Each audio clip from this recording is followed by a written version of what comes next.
If you're human, getting up in the morning can sometimes be the hardest thing in the world. 10 extra minutes on the alarm clock can easily lead to an extra hour of sleeping. It's like finding the courage to work out after a long day of work or school. It seems like there's nothing that can force you to do it, but someone to yell at your face to get up. Now, I can't physically be in your room to yell at you, but what I can do is tell you the principles you need to know to stop procrastinating. So the next time you find yourself glued to your bed, use the 3-2-1-GO rule. This rule is a must for the US Army soldiers to get up right after they wake up. And if you don't at least know about this rule, then you will forever be in that endless cycle of staying in bed. To do this right, place your phone or alarm clock somewhere in your room where you have to stand up after bed.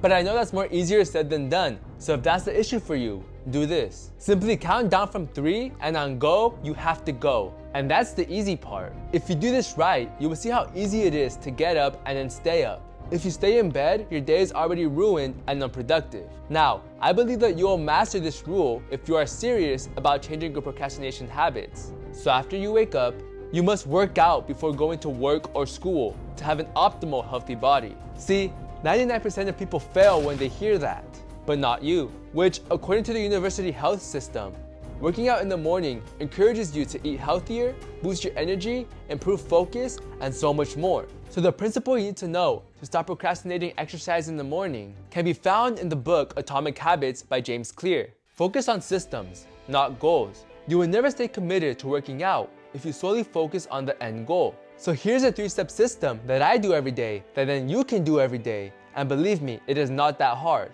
The first step is to get up out of bed, and we already covered how to achieve that. The second step is to have your workout clothes right next to your bed, so once you wake up, you can put the clothes on. And once you have the clothes on, there's no other option but to work out, which is the third step. Only do a 30-minute cardio session or lift for 30 minutes. Because the truth is, working out in the morning isn't just about getting into better shape. It's about all the benefits that the university health system showed. So that's why it's not focusing on the goals. It's about focusing on the system that can help you achieve those goals. See, although it's easy for me to follow now, when I first started, it was very difficult to keep the right mentality and fairly easy to lose motivation and stop procrastinating with everything I needed to do. But again, after reading Atomic Habits, James Clear had a principle called identity-based habits. This is by far the best way to keep yourself accountable, because without knowing this principle, you will end up losing your motivation and going back to procrastinating.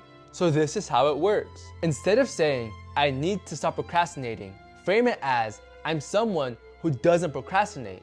Same with getting up and working out. Instead of saying, I need to work out, I need to get up, say, I am someone who works out, I am someone who gets up.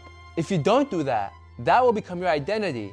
Someone who just makes excuses and lets procrastination take rule over their decisions. If you do this right, you will have control over your actions because your identity will have changed and you will no longer be the one who stays in bed and skips workouts. This perfectly leads me to my next principle. See, it's so easy to talk nice about yourself, but this is by far one of the most effective principles I've ever learned, and it's called the 2-minute rule. After you learn this rule, you will no longer distract yourself or waste your time procrastinating. Simply put, if it takes 2 minutes to do it immediately. This can be applied to everything you do every second of the day. From brushing your teeth in the morning to washing your face at night.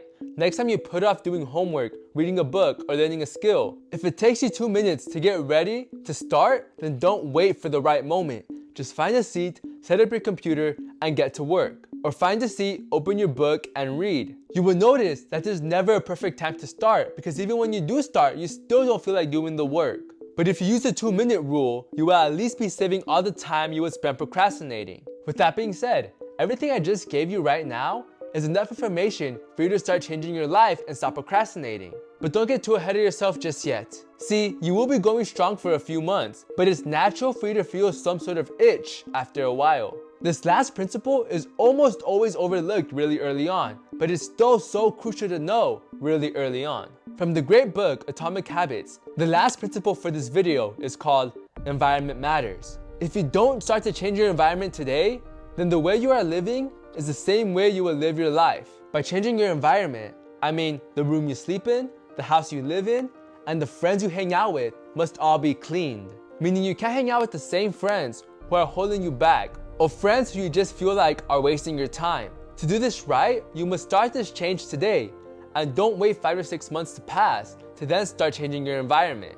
Now, I just gave you the information that you need to know to fix your procrastination and to succeed with the principles from Atomic Habits. To help me out, I'd appreciate it if you can hit the like and subscribe button. With that being said, I'll see you guys in the next video.